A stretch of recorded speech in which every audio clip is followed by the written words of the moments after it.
Hello everyone friends, welcome back to my channel. आज के इस वीडियो में हम क्लास 12th की इंग्लिश की जो बुक है फ्लेमिंगो, उसका chapter second the lost spring, इसकी लाइन बाय लाइन हम इसको कवर करने वाले हैं। फ्रेंड, यहाँ पे लॉस्ट स्प्रिंग, स्प्रिंग का मतलब तो वैसे बसंत ऋतु होता है जिसमें फ्लावर्स वगैरह खिलते हैं, नए नए पत्ते निकलते हैं। लेकिन यहाँ पे जो ऑथर हैं उन्होंने स्प्रिंग का कंपेयर चाइल्डहुड से किया है कि जैसे बच्चों का चाइल्डहुड गरीबी की वजह से और कम एज में काम करने की वजह से जो उनका बचपन छीन जाता है, ख़त्म हो जाता है। तो इसलिए इस चैप्टर का नाम द लॉस्ट वो स्प्रिंग पड़ा हुआ है, क्योंकि स्प्रिंग को चाइल्डहुड से कंपेयर किया गया है। तो चैप्टर स्टार्ट करने से पहले हम देख लेते हैं थोड़ा ऑथर के बारे में। इस चैप्टर की ऑथर हैं एनी जंग। 1944 was born in Rourkela and spent her childhood and adolescence in Hyderabad. ये जो एनीस जंग है इस चैप्टर की ऑथर हैं, जिनका जन्म हुआ था 1944 में राउरकेला, एंड इनका जो बचपन था और जो यंग एज था वो दोनों टाइम इन्होंने हैदराबाद में स्पेंड किया था। She receives her education in Hyderabad and in the United States of America. और उनकी स्टडी जो है कुछ पढ़ाई तो उन्होंने हैदराबाद में की और कुछ उन्होंने यूएसए यानी कि यूनाइटेड स्टेट्स ऑफ अमेरिका में किया। हर पेरेंट्स वेयर बोथ राइटर्स। इनके जो पेरेंट्स थे, मम्मी पापा दोनों, वो राइटर थे। Anees Jung began her career as a writer in India. और एनीस जंग अपने पेरेंट्स की तरह इन्होंने भी अपना जो कैरियर था राइटर के तौर पे वो इंडिया में स्टार्ट किया। She has been an editor and columnist for major newspapers in India and abroad and has authored several books. अब ये जो थी ये राइटर भी, एडिटर भी थी और न्यूज़पेपर में कॉलम आता है तो ये कॉलमनिस्ट भी थी। इंडिया के जो कुछ इम्पॉर्टेंट न्यूज़पेपर हैं और फॉरेन के भी न्यूज़पेपर, यानी कि ये India as well as foreign newspaper में भी एडिटर के तौर पे काम कर चुकी हैं और कॉलमनिस्ट। और इन्होंने कई सारे बुक्स भी लिखे हैं, कई सारे बुक्स की ऑथर भी हैं। The following is an excerpt from her book title Lost Spring, stories of a stolen childhood. Here she analyzes the grinding poverty and traditions which condemn these children to a life of exploitation. अब क्या है, ये जो writer हैं तो इनका एक book है लॉस्ट स्प्रिंग, वहीं से इस चैप्टर का मतलब उस बुक का कुछ पार्ट इस चैप्टर में लिया गया है जो क्लास 12th का आपका सेकेंड चैप्टर है। इस चैप्टर में दो बच्चों की स्टोरी कवर की गई है। एक तो है साहेब, जो कि एक छोटा बच्चा है और रैग पिकर है, कचरा बीनने वाला है, क्योंकि इनकी जो फैमिली है वो ढाका बांग्लादेश से माइग्रेट हुई थी, क्योंकि वहाँ स्टॉर्म की वजह से इनका जो घर था, फील्ड था, वो सब डिस्ट्रॉय हो गया था। अब इन लोगों को दिल्ली में आना पड़ा, सीमापुरी रीजन जो है वहाँ पर। और इसका प्राइमरी ऑक्यूपेशन यही था कि ये गार्बेज में गोल्ड ढूंढने का काम करता था। गोल्ड मीन्स कुछ भी वैल्यूएबल, गोल्ड का मतलब डायरेक्ट सोने से नहीं है यहाँ पे। तो वो कुछ भी, चाहे उसको 10 रुपये का नोट मिल जाए, 1 रुपये का सिक्का मिल जाए, कोई शूज मिल जाए, कुछ भी, तो वो कचरे में से वैल्यूएबल चीज़ें ढूंढने वाला काम करता था। दूसरी स्टोरी है मुकेश की, जो फिरोज़ाबाद में रहता है, और एक वो है कि वो चूड़ी बनाने वाला है, बैंगल मेकिंग का वो काम करता है। तो आज के इस वीडियो में हम जो साहिब है इसकी स्टोरी को कवर करने वाले हैं। ये चैप्टर आपका 2 पार्ट में रहेगा, तो चलिए स्टार्ट करते हैं।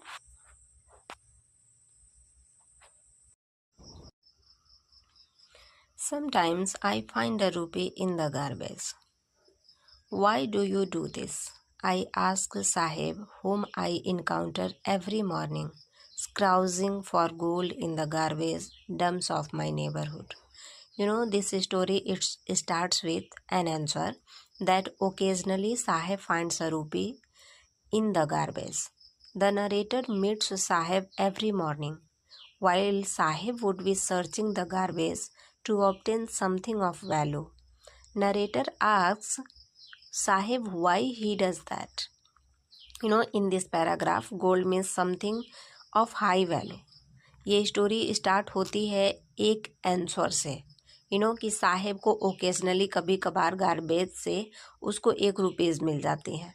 ये जो नरेटर है वो मतलब एवरी मॉर्निंग साहिब नाम का जो बच्चा है उससे मिलती हैं, क्योंकि साहिब क्या कर रहा होता है, इनके जो पड़ोस में जो नरेटर है उनके पड़ोस में गार्बेज रहता है, कूड़ा कचरा रहता है, तो उसमें साहिब जो रहता है वो सर्च कर रहा होता है, कुछ भी वैल्यूएबल मिल जाए, जैसे कोई कॉइन मिल जाए, कोई शूज मिल जाए या कुछ भी, यानी कि कचरे में से जो भी चीज़ें यूज लायक होती हैं वो साहिब ढूंढता है। तो यानी कि साहिब मतलब साहिब मिलता है ये जो नरेटर होती हैं उनसे। Sahib left his home long ago, set amidst the green field of Dhaka. His home is not even a distant memory. There were many storms that swept away their fields and homes, his mother tells him. Sahib's home was in the middle of green field of Dhaka. He does not remember anything about his home because he had left it long ago. Many floods used to come there. During flood, their house and field got destroyed. क्या होता है, ये जो साहिब है ना, तो इसका जो घर है तो ढाका का जो ग्रीन फील्ड है यानी कि बांग्लादेश, वहीं पे इसका घर होता है। साहिब को अब अपने घर के बारे में बहुत कुछ याद नहीं रहता है, क्योंकि बहुत समय पहले इसकी फैमिली ने वो जगह छोड़ दिया था, क्योंकि वहाँ पे बहुत ज़्यादा बाढ़ आया करता था, और बाढ़ वाले सीजन में क्या होता था, इनका जो घर था वो डिस्ट्रॉय हो जाता था। That's why they left, looking for gold in a big city where he now lives. I have nothing else to do, he muttered, looking away. They left Dhaka and came to Delhi city to find something valuable. Here again you can see gold means something valuable. It also means some work that will help them live. Sahib now answers that he searches garbage because he does not have anything else to do. अब क्या होता है कि ये जो साहिब की family रहती है तो वो ढाका छोड़ के दिल्ली इसलिए आई रहती है कि कुछ उनको वैल्यूएबल मिले या फिर कोई काम की तलाश में कि अच्छा काम वो कर सके जीवन जीने के लिए, क्योंकि वहाँ ढाका में तो बहुत ज़्यादा बाढ़ आया करता था, इनका जो होम था वो डिस्ट्रॉय हो जाया करता था, इसलिए ये लोग वो जगह छोड़ के दिल्ली आ गए थे। अब साहिब क्या करता है, मटरिंग करते हुए यानी कि कुछ बड़बड़ाने जैसा साउंड करते हुए जवाब देता है ये उनको, जो राइटर है उनको, नरेटर को, कि मतलब मैं ये इसलिए कर रहा हूँ क्योंकि मेरे पास कुछ और करने को नहीं है। Go to school, I say glibly, realizing immediately how hollow the advice must sound. There is no school in my neighborhood. When they build one, I will go.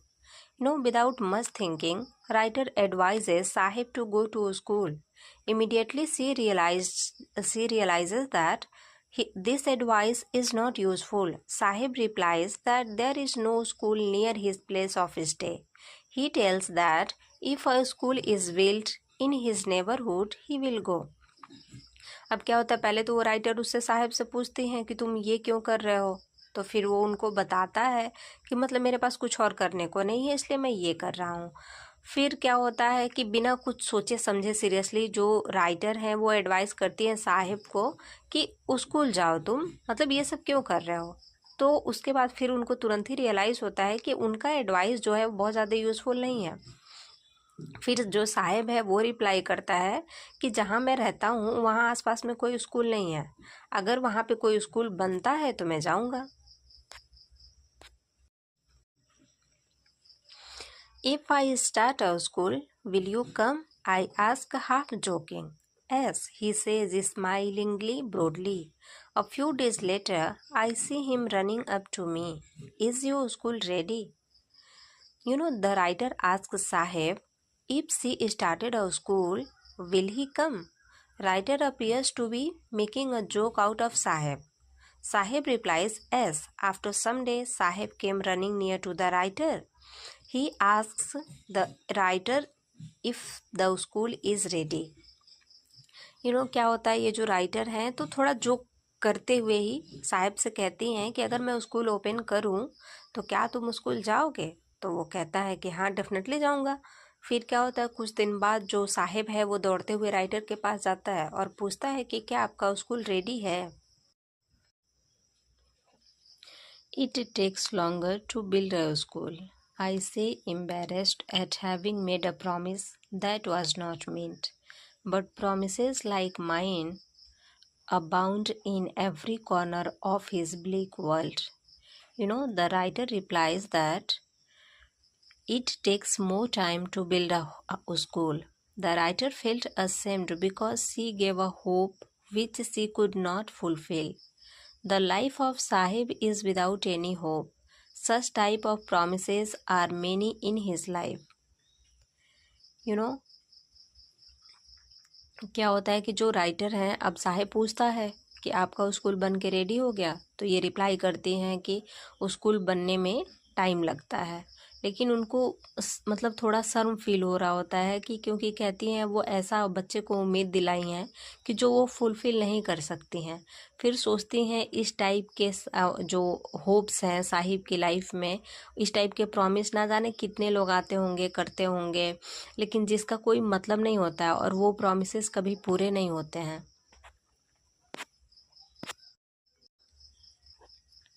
After months of knowing him, I ask him his name. Sahibe Alam, he announces. He does not know what it means. If he knew its meaning, Lord of the Universe, he would have a hard time believing it.